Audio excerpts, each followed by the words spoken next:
Lessons learned in life. Life is a classroom.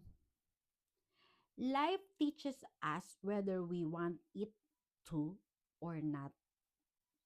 Every season, every success, every failure becomes a lesson. The wise don't just experience life, they learn from it. Number one, life lessons shape character. Number two, wisdom grows through reflection. Number three, experience becomes a teacher when we pay attention. Lesson one, trust God even when you don't understand. Life will hand you moments that may make no sense. Life will hand you moments that make no sense. Delays, disappointments, detours. All of them test trust. The lesson is simple but not easy. God sees what you cannot see. Number one, trusting God teaches patience. Number two, uncertainty reveals faith. Number three, surrender brings peace. The key idea is what confuses you now will make sense later. In lesson 2, people come into your life for a purpose. Some people are blessings, others are lessons. Both are necessary. Number 1, relationships shape growth. Number 2, boundaries protect peace. Number 3, forgiveness frees the heart. Don't cling to what God is trying to move out of your life. Number 3, pain is a teacher, not a punishment. Pain forces growth. It pushes you to change, to mature, to depend on God. Many of life's greatest lessons come wrapped in discomfort. Number 1, pain reveals strength. Number 2, trials refine character. Number 3, healing builds resilience. The key idea is God uses pain to prepare you for purpose. Lesson 4, gratitude changes everything. Life becomes lighter when you learn to appreciate what you have instead of focusing on what you lack. Number 1, gratitude shifts perspective. Number 2, contentment brings joy. Number 3, mindfulness strengthens peace. The key idea is gratitude turns ordinary days into blessings. Number lesson 5, your choices shape your future. Life is not just what happens to you, it's also what you choose. Wisdom grows when you take responsibility for your decisions. Number 1, decision making determines direction. Number 2, discipline builds success. Number 3, purpose guides action. The key idea is you can't control everything. You can't control everything, but you can control your choices.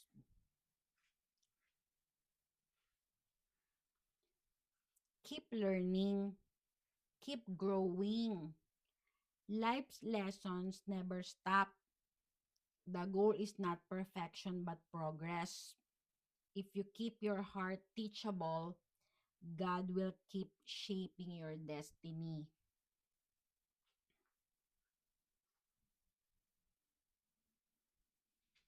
Here's a Bible centered guide to the lessons God teaches us. Life is a classroom. Life is full of lessons. and Scripture gives us wisdom to understand them. The Bible repeatedly shows that God uses experiences, good and bad, to shape us into who He wants us to be. Lesson 1. Trust God's plan even when you don't understand. In Proverbs chapter 3 verse 5 to 6, trust in the Lord with all your heart and lean not on your own understanding. Life often brings confusion, but God's plan is always purposeful. Trusting Him means surrendering our limited understanding and believing He directs our steps. This theme appears repeatedly in Scripture, reminding us that God's ways are higher than ours. In Jeremiah chapter 29, verse 11, God's plan, God's plans include hope in a future. In lesson 2, trials teaches us perseverance and build character. In James chapter 1, verse 2 to 4, trials test faith and produce perseverance. The Bible teaches us that hardships are not meaningless. They refine us, strengthen our faith, and shape our character. Suffering produces perseverance, perseverance produces character, and character produces hope. In Romans chapter 5 verse 3 to 5, suffering produces character and hope. In First Peter chapter 1 verse 6 to 7, trials refine faith like gold. In lesson 3, learn from mistakes, don't be defined by them. In Proverbs chapter 24 verse 16, though the righteous fall 7 times, they rise again. Everyone fails, but the righteous get back up. Mistakes become lessons. When we repent, grow, and allow God to redirect us. The scripture emphasizes that our actions have consequences, but God offers wisdom and redemption. In Galatians chapter 6 verse 7, we reap what we sow. In lesson chapter 4, love is the greatest life lesson. In John chapter 13 verse 34, love one another as I have loved you. Love is central to Christian living. Scripture teaches that love heals, unites, and reflects God's character. Learning to love family, friends, and even enemies is one of the life's most transformative lessons. In First Corinthians chapter 13 verse 4 to 5, love is patient and kind. In First Peter chapter 4 verse 8, love covers a multitude of sins. Lesson 5, forgiveness frees the heart. In Ephesians chapter 4 verse 32, be kind, forgiving one another, just as God forgave you. Forgiveness is a powerful life lesson. It releases bitterness and opens the door to healing. Lord Jesus teaches that forgiving others is essential to receiving God's forgiveness.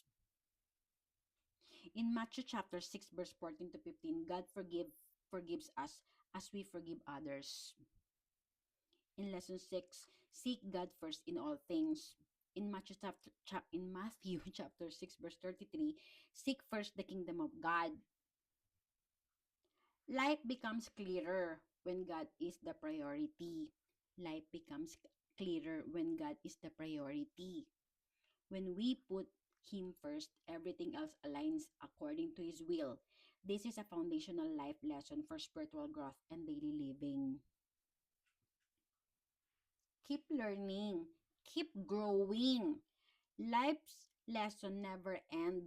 God uses every season, joy, pain, success, failure, to shape us. A teachable heart leads to a transformed life. Scripture invites us to walk with God, trust His plan, and grow through every experience. And grow through every experience.